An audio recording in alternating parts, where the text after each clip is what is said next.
we don't know how we would treat someone when they haven't committed a crime yet. That's just a puzzle we're not used to in our everyday life. So that's where thought experiments can become so bizarre we don't know how to respond to them. Right, but as you said last night, and this is one of the things I actually most appreciated what you said last night. Because there are all these analogies, and I know even some of our pro-lifers were having a hard time. They're like, "There's so many analogies. I have a hard time keeping up." But what you said was, I mean, this is one of the reasons that philosophers are still debating abortions, because there is nothing like pregnancy. That's why it's weird. Yeah, pregnancy is weird, and so you try to come up with these analogies to try to Well, it's unique. That's the thing. It's both weird and normal. It's very unique. Right. No one else has a relationship like that. Right. So the genius of Thompson's argument is to try to create a relationship that's like pregnancy. But if you remove elements of responsibility and creating someone, then you have a problem. I will add an addendum quickly here that even abortion in the case of rape, I don't think it's like Thompson's argument as much. Okay. It's a lot more similar. Yeah, I was thinking about that when you were talking about the responsibility argument.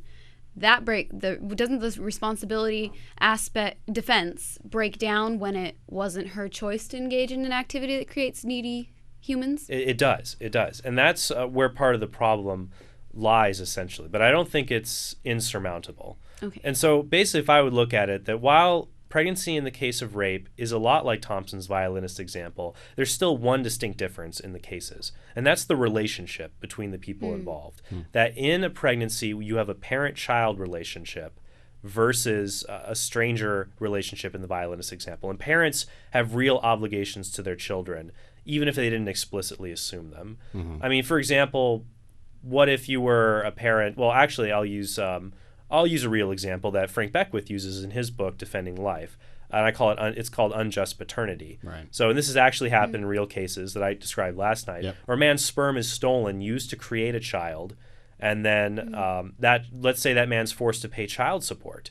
And if he doesn't pay child support, this child will die because he can't afford medicine that he needs.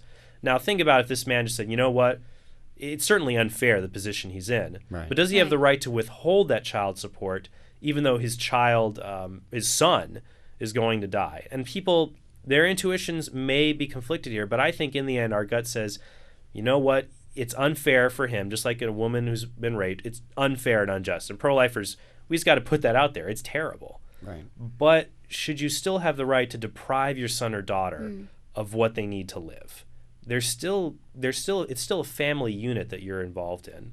And so I think that's important to take into account. It's something I like what Beckwith says here, is that a lot of times the pro-choice arguments kind of forget. I think maybe you were talking about this too last night. Is that they forget that we are persons in community with actual responsibilities to each other.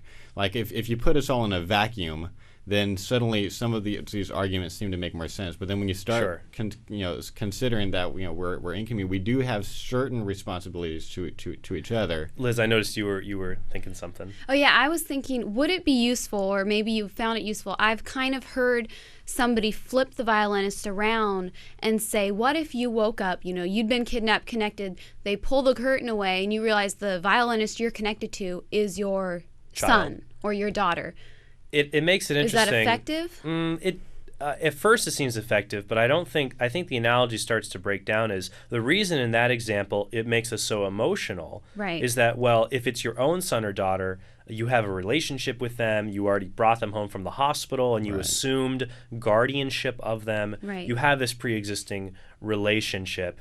In unjust paternity, I've tried to show, and following Beckwith's lead, that even if someone is brought in who is dependent on you that you've never met before, you don't have a relationship. Wait. Okay, I got it. But what if you wake up in the hospital bed, they pull the curtain, you don't recognize the person, it's a grown man, about half your age, and then they tell you, it turns out this is your son that you've never known. You fathered a son 20 years ago, you didn't know it, and he's found you, and he needs your kidney to keep him alive.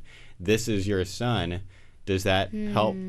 It could. Her argument any? But does it make it more difficult? Well, because that takes out the whole earlier relationship thing. Exactly. But there's still the few key differences. Now, some people I've spoken with have said, well, in that case, I wouldn't unplug. And that could change some people's intuitions. Right. But there's still one other thing. Remember the cumulative case I talked about earlier. Right. Responsibility, parental obligations, and organ use. So that if let's say you're 40 or let's say you're 50 and you have an adult son who's 22 and he needs a kidney to live, you've got the only one. The law shouldn't force you to give it to him. It's extraordinary. It's not intended for that use. Right. It's an extraordinary means of helping someone. But pregnancy is very natural use of an organ designed for that child. And so I think that in that case, if it is your child, even if you didn't make them, they're in the natural place that they're supposed to be, getting the food, nutrition, the proper environment that they need to survive. But Josh, I think you're right. There are some things, while we still have some time, that are irrelevant. Not just the weirdness example, but some other parts of the argument that are just kind of irrelevant. I know one of them that I've heard someone say is abortion's different because you're not just unplugging from the person, you're like dismembering them. This would be like for the violinist argument, you wouldn't have to just unplug, you'd have to like hack them up into pieces. Sure. And that seems worse. What do you think about that? I think at first it seems like a powerful argument that, you have the right to let the violinist die, but in abortion, you're killing the child. So that's different. But I think there's a few objections that show this, what I'll call the killing versus letting die objection, which is you let the violinist die, but when you unplug, but you kill the child, which is wrong. Right. First is there are some abortions that I think are clearly cases of letting die. One would be hysterotomy, which would be in the late second trimester if you do a C-section and you remove the child from the womb. Right, and then you just put it on a table. Pan or whatever. That seems clearly like a case of letting die.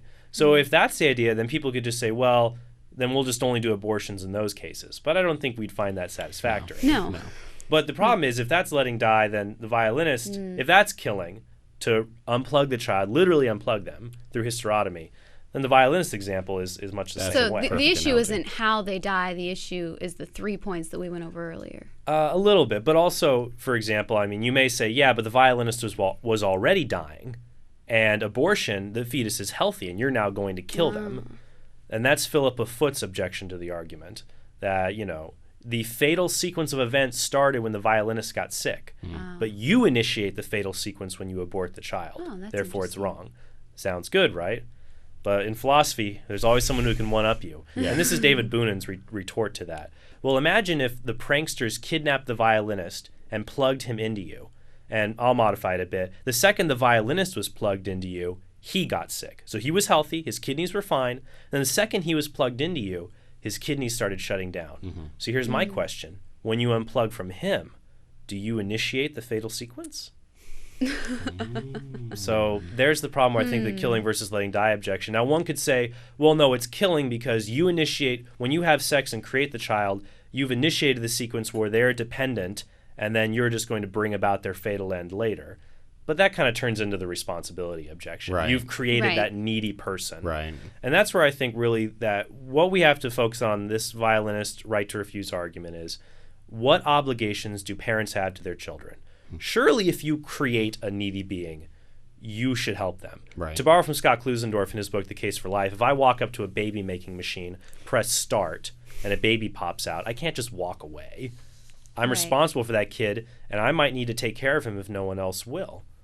And likewise, even if I may not be responsible, like for example, even in the case of rape, there's still that parent-child relationship that I think should count for something. We had one piece of listener mail that seems related to that, so I want you to answer it. This is from Carrie. She says, here's my question. I've been noticing an argument cropping up in pro-choice circles that I think is going to become more and more common, and this one manages to avoid the usual pro-abortion pitfall of begging the question and assuming outright that the unborn are not persons. Instead, the pro-choicer will say something like, it is irrelevant whether the unborn are people or not. No person may use another person's body without that person's consent.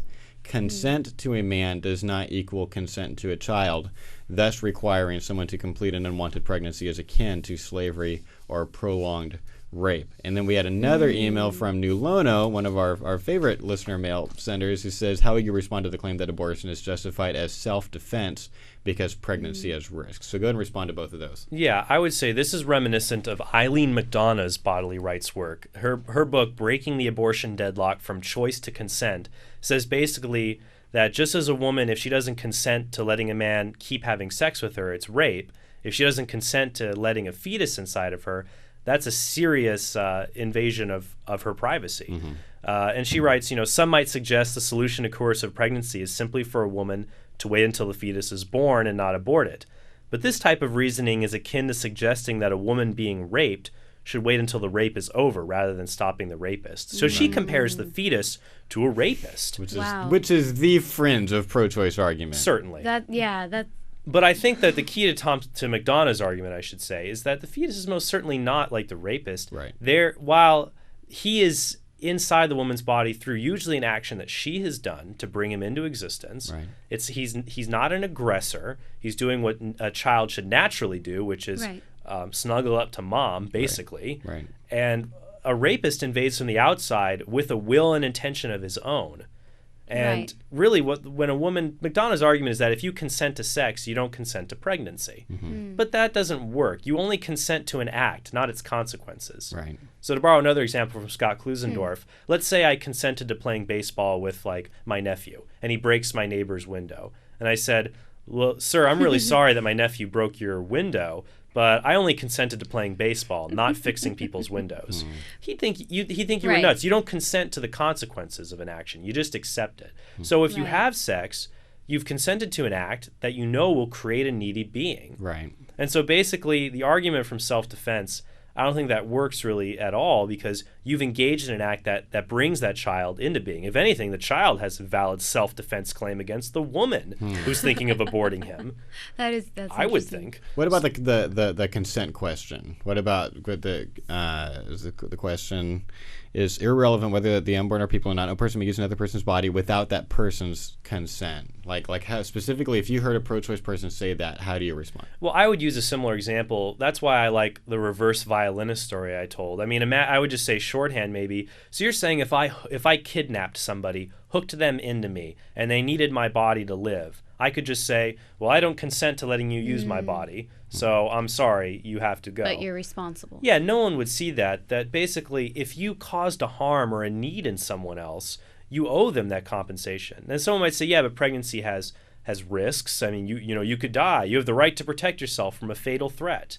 That's really straining it. Yeah. According to the World Health Organization, the maternal mortality rate in America, I believe it's 11 deaths in childbirth for 11 deaths per 100,000 childbirths. So childbirth, there are risks, but it's relatively safe. And a lot of the childbirth deaths are because of how many people are having C-sections now. Yeah, sure, but it's such a small thing to say the unborn child is a fatal threat, just because childbirth can be dangerous. Well, statistically, your own child could grow up to murder you. That's happened to people. Therefore, do you have a right to kill your 2-year-old because, hey, they could grow up to kill you?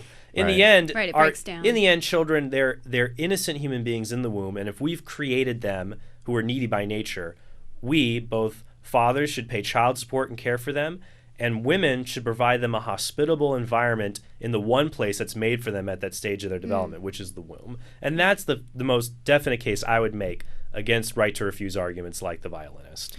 Okay, Trent Horn is a speaker for Justice for All. You can go to their website at jfaweb.org.